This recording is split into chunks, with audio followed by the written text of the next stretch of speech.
Hello guys, today I'll be doing a review on Thumbtack and I'll be going through its strengths and weaknesses and what should I end to know whether or not this service marketplace is worth it for you. Thumbtack offers significant advantages, particularly for customers seeking convenience and choice. The platform makes it easy to quickly solicit bids for a wide range of services, allowing users to compare options and find suitable professionals efficiently.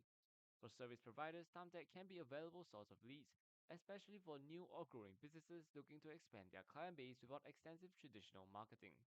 The ability for pros to set targeting preferences and utilize features like branded profiles and in-app messaging streamlines communication and project management. However, Thumbtack faces considerable criticism predominantly from its professional users.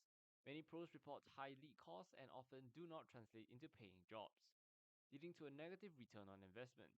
There are frequent complaints about poor lead quality, including unresponsive customers or misaligned job requests, with limited or no refund options for these dead leads. Additionally, some professionals have expressed frustrations with the customer service, citing difficulties in resolving billing or lead quality issues. High competition among pros on the platform can also drive down service prices.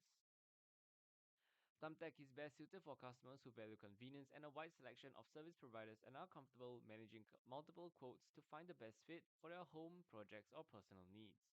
For professionals, it can be beneficial for those who are highly responsive, skilled at converting leads, and view Thumbtack as a supplementary lead generation channel rather than their sole marketing strategy. As success often requires careful budget management and high conversion rate. I hope this video helps and thank you for watching.